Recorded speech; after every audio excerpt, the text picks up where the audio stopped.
ചിത്രങ്ങൾ രചിക്കപ്പെട്ടു. ഭാരതത്തിൽ മാത്രമല്ല ലോകമെമ്പാടും സുഗന്ധിയുടെ ചിത്രങ്ങൾ ശ്രദ്ധ ആകർഷിക്കപ്പെട്ടു. ബോംബെയിൽ പ്രദർശിപ്പിക്കപ്പെട്ട ചിത്രങ്ങൾ കാണാനെത്തിയത് ആയിരങ്ങളാണ്. ചില ദിവസങ്ങളിൽ ചിത്രരചന കഴിഞ്ഞ് സുഗന്ധ വീട്ടിലെത്തുമ്പോൾ രാത്രി ഏറെയാകും. സുഗന്ധയുടെ ഈ വരവും പോകുമെന്നും ചിത്ര മഹാഭായിക്ക് അത്ര എങ്ങോട്ട് രസിച്ചില്ല. സുഗന്ധ, നീ എന്തായി കാണിക്കുന്നത്? ഞാനൊന്നും പറയുന്നില്ല. എന്തു പറയുന്നില്ല? പകല് മുഴുവൻ ചിത്രം വരാം.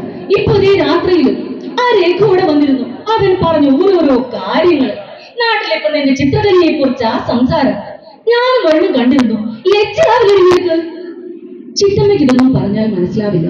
ഇത്രയും പറഞ്ഞ് അവൾ മുറിയിലേക്ക് പോയി. ഒരു ദിവസം രവിവർമ്മ തന്റെ ചിത്രശാലയിൽ ചിത്രവരയിൽ മുഴുകിയിരിക്കുകയായിരുന്നു. അപ്പോഴാണ് അഞ്ചൻ രാമവർമ്മ ധൃതിയിൽ അകത്തേക്ക് വന്നത്. അവന്റെ കയ്യിൽ ഒരു കടലാസമുണ്ട്. ചേട്ടാ, ഇതുകൊണ്ടോ? ചേട്ടനെതിരെ കോടതിയിൽ നിന്നൊരു നോട്ടീസ്. എനിക്കെതിരെയോ? കോടതിയിൽ നിന്നോ? എന്ത് പറഞ്ഞിട്ട്? ചേട്ടൻ ദേവീദേവന്മാരുടെ നഗ്നചിത്രങ്ങൾ വരച്ചെന്ന്, എല്ലായിടത്തും വെച്ച് അതിന്റെ പവിത്രത നഷ്ടപ്പെടുത്തിയെന്ന്, ഹിന്ദുക്കളുടെ മതവികാരത്തെ വ്രണപ്പെടുത്തിയെന്ന്. ഇത് എനിക്കെതിരെയുള്ള വെല്ലുവിളിയല്ല, കലയ്ക്കെതിരെയുള്ള വെല്ലുവിളിയാണ്. ആവിഷ്കാര സ്വാതന്ത്ര്യത്തിന് നേരെയുള്ള കടന്നുകയറ്റമാണ്. കല ഒരിക്കലും പാപമാകുന്നില്ല, അത് പവിത്രമാണ്. രവിവർമ്മയുടെ കൈകൾ ഒരു അനീതിക്ക് മുന്നിലും തളർന്നിട്ടില്ല. അങ്ങനെ രവിവർമ്മ കോടതിയിൽ സ്വയം കേസ് വാദിക്കാൻ തീരുമാനിച്ചു.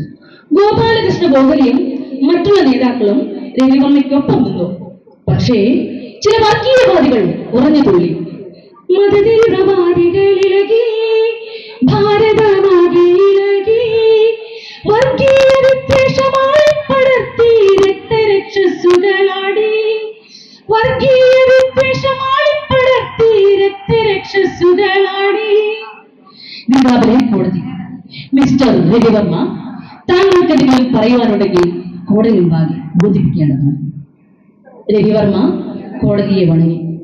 ബഹുമാനപ്പെട്ട ന്യായാധിപ മഹർഷിയ, ബഹുമാനപ്പെട്ട ജൂറി അംഗങ്ങളെ, പ്രധാനമായും രണ്ട് ആരോപണക്കാരനാണ് ഞാൻ ഇവിടെ നിൽക്കുന്നത്. ദേവീദേവന്മാരുടെ ചിത്രങ്ങൾ എടുത്തെത്തിച്ച് അതിന്റെ പവിത്രത നഷ്ടപ്പെടുത്തിയതാണ് ഒന്നാമത്തെ ആരോപണം. എനിക്കിതിനെ കുറിച്ച് ഒന്നേ പറയുവാനുള്ളൂ. ദൈവം ഒരു മതത്തിന്റെയോ ജാതിയുടെയോ ഉടമസ്ഥതയിലുള്ളതല്ല. ജാതി മാമൂലുകൾ കൊണ്ട് ക്ഷേത്ര ദർശനം നടത്താൻ സാധിക്കാത്ത സാധാരണ ജനങ്ങൾക്ക് എന്റെ ചിത്രങ്ങൾ വഴി ദർശനം സാധ്യമായാൽ ഞാൻ സന്തുഷ്ടനായി. ദേവീദേവന്മാരുടെ നഗ്നചിത്രങ്ങൾ വരച്ചതാണ് രണ്ടാമത്തെ ആരോപണം. ചിത്രകലയിൽ ശ്ലീലം അശ്ലീലം എന്ന് തോന്നുന്നില്ല. പുരാണങ്ങളിൽ നിന്നും ഇതിഹാസങ്ങളിൽ നിന്നും എടുത്തിട്ടുള്ള കഥാസന്ദർഭങ്ങൾ മാത്രമാണ് ഞാൻ വരച്ചിട്ടുള്ളത്. അന്ധവിശ്വാസങ്ങൾ മാത്രം കൈമുതലായിട്ടുള്ളവരുടെ അന്ധമായ കണ്ണുകളോടെ നോക്കുമ്പോഴാണ് ചിത്രം അശ്ലീലമാകുന്നത്. അശ്ലീലം അത് നോക്കുന്നവരുടെ മനസ്സിലാണ് ഒളിച്ചിരിക്കുന്നത്. രവിവർമ്മ കോടതിയിൽ സുദീർഘമായി വാദിച്ചു. ഇതെല്ലാം കേട്ട് കോടതി നിശബ്ദമായി. സുഗന്ധ വീട്ടിൽ ദുഃഖിതയായിരിക്കുകയാണ്. ആ ചിത്രമ്മ ഈയോട് ദീർഘം എന്തൊക്കെയോ പറയുന്നുണ്ട്. ഇന്ന് വിധി ഉറപ്പാ. ആ ചിത്രകാരൻ ശിക്ഷ അനുഭവിക്കുക തന്നെ വേണം. എടി എടി എടി മുടിഞ്ഞവളെ, നീ കാരണം ആ മഹാരാജന്റെ ശിക്ഷ അനുഭവിക്കാൻ പോവുകയില്ലേടി? അയാളെ നീ കോടതി കയറ്റിയില്ലേടി? എടി എടി, നീ ഒരു മുടിഞ്ഞവളാണെടി, മുടിഞ്ഞവൾ. സുഗന്ധ കട്ടിലേക്ക് ഓടിപ്പോയി. അവിടെ കിടന്നവൾ പൊട്ടിക്കരഞ്ഞു. കോടതി വിധി വന്നു. രവിവർമ്മയെ കോടതി വെറുതെ വിട്ടു. ഈ സന്തോഷ വാർത്ത ആദ്യം തന്നെ സുഗന്ധയെ അറിയിക്കാൻ അദ്ദേഹം തീരുമാനിച്ചു. അദ്ദേഹം സുഗന്ധയുടെ വീടിന് മുന്നിലെത്തി. അതാ അവിടെ ഒരു ആൾക്കൂട്ടം. എന്താ, എന്ത് പറ്റി? സുഗന്ധ എവിടെ? മഹാരാജൻ, അങ്ങേക്ക് ശിക്ഷ കിട്ടുമെന്ന് കരുതി, അങ്ങേക്ക് അപമാനമാകുമെന്ന് കരുതി എന്റെ മോൾ വിഷം കഴിച്ചു. അദ്ദേഹം രവിവർമ്മയുടെ അടുത്തേക്ക് പോയി. ആ മുറിയിൽ അവൾ കിടപ്പുണ്ട്. ഡോക്ടർ പരിശോധിക്കുന്നുണ്ട്. അടുത്ത് കമലയും ബാല്യക്കാരും. അദ്ദേഹം ആ കട്ടിലിരുന്നു. സുഗന്ധ, കണ്ണു തുറക്കൂ സുഗന്ധ, കണ്ണു തുറക്കൂ. സുഗന്ധ കണ്ണുകൾ തുറന്നു. സുഗന്ധ, കോടതി വിധി വന്നു. കോടതി എന്നെ വെറുതെ വിട്ടു. ഈ സന്തോഷ വാർത്ത ആദ്യം തന്നെ നിങ്ങൾ അറിയിക്കാനാണ് ഞാൻ വന്നത്. പക്ഷേ നീ മഹാരാജൻ, അങ്ങ് അങ്ങ് വലിയ കലാകാരനാണ്, ലോകമറിയുന്ന കലാകാരനാണ്. അങ്ങയുടെ മനസ്സ് വിഷമിക്കുന്നത് എനിക്ക് താങ്ങാനായില്ല.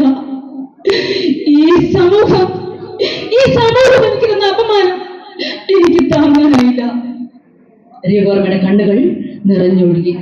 കണ്ണുനീർത്തുള്ളികൾ സുഗന്ധിയുടെ മുഖത്ത് പതിച്ചു. അയ്യോ, അങ്ങ് കരയരുത്. അങ്ങ് എനിക്ക് വേണ്ടി കരയുന്നു. എനിക്ക് സന്തോഷമായി.